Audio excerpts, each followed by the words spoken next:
Hello, welcome back to my channel it's blog with Anki. তোমাদের প্রত্যেককে আরও একটি নতুন ব্লগে সুস্বাগতম।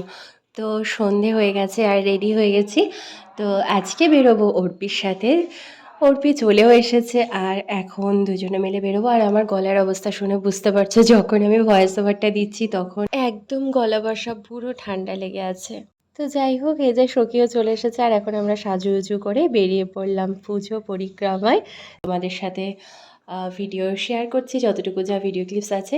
আজকে বেশি কিছু ভিডিও ক্লিপস নেই, কারণ আমরা দুজন একসাথে বেরোলে আমাদের গল্প করতেই অর্ধেক সময় কেটে যায়, ব্লগ করার কথা মাথায় থাকে না।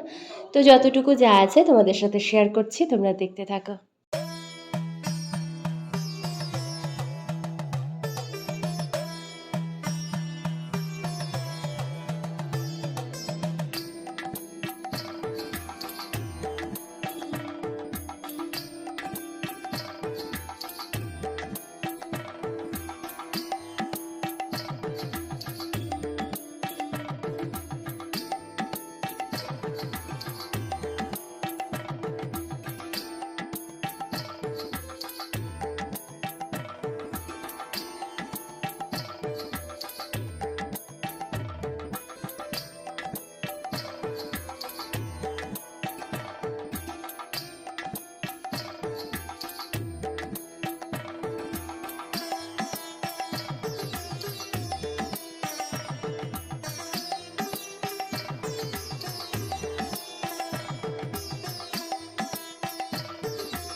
মেট্রো টিকিট কাটলাম, আমরাই প্রথম ফাইনালি উঠতে পারলি, তাই তো?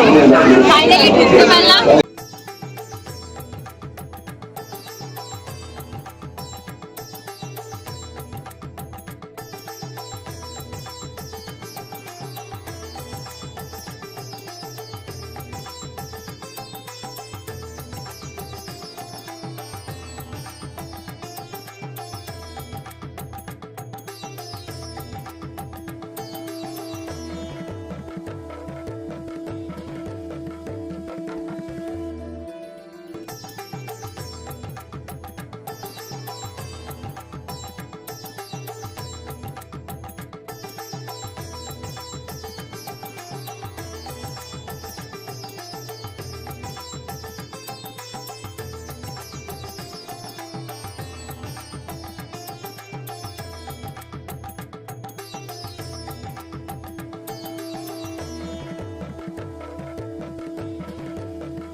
তো পুজো ঘোরা কমপ্লিট করে আমরা চলে গেছিলাম মিয়ামরতে, আর সেখানে একটু পেট পুজো করে আবার চলে গিয়েছিলাম মেলাতে। আর সেই মেলাতে গিয়ে প্রথমেই ভাবলাম নাগরদোলনায় চড়বো, অনেক সাহস নিয়ে। তারপরে সাহস আস্তে আস্তে কমতে থাকায় নাগরদোলনার একটা ছোট ভাই যাকে বলে, ওটার নাম কি আমরা জানি না, আমরা বলতে আমি জানি না। তো সেটাতে উঠেছিলাম, তো সেটা সেরকম একটাও ভয়ের ছিল না, কিন্তু ছিল। যাই হোক, সেটার ফটো আর আমার কাছে নেই, ভিডিওও নেই। আর আজকের এই ছোট্ট ব্লগটা এখানেই শেষ করছি। তোমরা জানিও তোমাদের কেমন লাগলো। তো চলো, টাটা।